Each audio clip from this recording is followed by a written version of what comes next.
Why the Tsarist regime was destroyed in 1917. By whom? By the people. Why? Because they saw one thing, but in reality it was another. Lies. The same thing happened in 1991. The motto of the communist regime in USSR. Our party is the helmsman, the general secretary. So one thing was said from the podium at the congresses, but in real life the people saw another thing, so to speak. Why 20 million Communist Party members did not lift a finger in 1991 to defend the country. Was that a coincidence? That is the concept. That is, they feed us false ideas and lead us, as the television announcer correctly said, into spiritual dead ends. And the people struggle and cannot get out of these dead ends. How to get out? We must expose the lies. And Leo Tolstoy has some very good phrases. A lie does not cease to be a lie just because millions of people are guided by it. Therefore, we must break these stereotypes, remove the veil from our eyes. This is the concept of public safety, dead water. It fuses brains, you understand. I could, in principle, of course, talk for a long time. I want to show those who are interested. We have a website and a telephone number in Moscow at our headquarters, which is not far from the university. Call us, come and see us. What else can I say from experience, dear viewers? We tried to give all this away, that is, to realize it. We had no money, nothing. I'll put it simply. We didn't go into politics because we had a good life. We realized that these parties, especially their leaders, were deceiving the people. And attempts to implement this through the authorities failed. So we went ourselves and will implement our concept through the legislative branch. I'll show you an image. To Russians, power is clear in the fist and something else. So I'll show you on my 5 fingers. This is conceptual power. This is ideological power, legislative power, executive power, and powerless judicial and investigative power. They deceive us, saying there are only 3 independent branches of power, but they hide the most important one, ideological power and conceptual power. One conceptual power is good, and another one is directly opposite, that is bad. We live according to the concept with which we are being deceived. So, I will tell you a true story. The thing is, do I have still time? Konstantin Pavlovich, you have almost used up your time. You have about 30 seconds left, and Nikolai Ivanovich has almost 9 minutes left. Well, actually, our ideas on this matter are absolutely the same. We are not here as opponents of each other. So let me tell you, if you wish. Well, if Nikolai Ivanovich doesn't mind, I will outline my main idea, so to speak, and what our opponent is saying, so to speak. I believe that we are all working towards the same goal. To make our country beautiful, strong, and powerful. Yes, this is the unity I am talking about. Why? All parties have their own problems, and there are sincere, honest people there. Let's say, are there bad people in the Agrarian Party? No, but they represent only the interests of the countryside. And the life of the countryside depends on the credit and financial system, doesn't it? But they don't understand this. Then there is the Pensioners' Party. Are there bad people there? No, they are good people, but they support only the pensioners. But they do not deal with economic issues, so they try to address the interests of pensioners. Who will address the interests of the army? The army parties support the army and so on. They have divided us all. And that is why we say, let's combine all the efforts and ideas of normal parties into a coherent concept. We have a common understanding.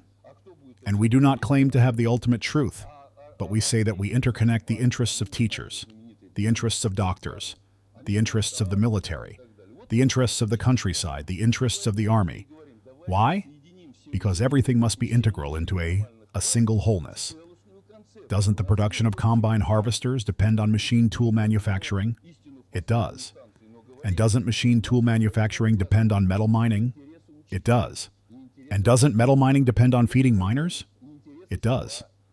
For example, doctors were divided into dentists, cardiologists, and so on. But a doctor has to know the problems of the whole body, not just a part of it. That is, everything must be interdependent in order to prevent the future problems and not to repeat them. This is the so-called intersectoral balance equation. That is why we have examined economic issues in great detail, and all these things, including, as you can see, religion, have been analyzed. That is why what I am telling you is already being taught in many universities in the country. And what is the main problem? Our lives, salaries, pensions, and other things depend not on how we work, but on how we are managed. Each of you turns parts on your machine, this handle. It will depend on the delivery of parts, tools, and so on. Managers are responsible for this. Our managers are part of a foreign concept. That is, what is called, how can I put it? It's wrong, but the image of an agent of the world behind the scenes. That doesn't mean that they directly called them there and said, Here, Igor Gaidar, here's your money. Go and destroy the country. No, it is done bypassing the conscious mind through the subconscious, that is, through ideas. And we have also uncovered how this mechanism works. And in this sense, we have examined questions of the psyche. It turns out that what determines a person's behavior is not the amount of knowledge they have, but their mental, psychic makeup, structure. But I still wanted to reveal a couple more distorted mirrors so that you could see how much we live in a distorted society. Here's a question for you. Can an airplane fly to nowhere? That is, it took off and flew to an unknown destination. It can't, because it will crash, right? Can a state fly to nowhere? That is, should a state have a plan or not? That is, what should a state achieve? Probably it should, right? So here's what I'm getting at. We are faced with a choice between a planned economy and a market economy. But a plan is the city we must reach, and the market is the road we must take to get there. What did we have before perestroika? The planned economy was the city, we were building a bright future, and we were all going there to sow corn. This is a structural way of management, and the market is a better way of management, unstructured. When such an impact is exerted on society, when everyone does what is necessary. It's like autopilot in an airplane. That is, you set it, and the plane flies according to the program, just like the market. That is, it's a great way. But when a planned economy is contrasted with a market economy, what is that? It contrasts the city you need to get to with the road you need to take to get to that city. What is that? It's schizophrenia. Our entire economic science uses these schizophrenic opinions, contrasting a planned economy with a market economy. And that's nonsense. Another distorted mirror. Money makes money, that's a lie. Money doesn't do anything. This is the system of distribution, as stated by Kolesnikov, the Deputy Prosecutor General, and all the Democrats immediately started shouting about it in all the media. He was right, wasn't he? There should be exactly as much money as there are goods and services. Imagine the picture. On one side there are goods, irons, televisions, jackets, cars, and so on. And in the other direction, money is spinning. And there must be a correspondence between the mass of goods and the mass of money. If there is more money, there is inflation. If there is less money, there is deflation. Usury at interest, when I give you 1,000, you give me 1,200, leads to an inevitable rise in inflation. Usury is not only immoral, but it also destroys the economy. I'm addressing entrepreneurs. Why are small and medium-sized businesses and the national economy not working in our country? Because of the system of usury. What are the lending rates in Japan? 0%. In China, minus 10%. In the United States, lending rates are currently 0.5%, and here, and during perestroika, 200%. So when people ask why small businesses don't work in the medium term, imagine you're a businessman. You come in, let's say you want to start a bakery. You go to the bank and say, listen, give me a loan.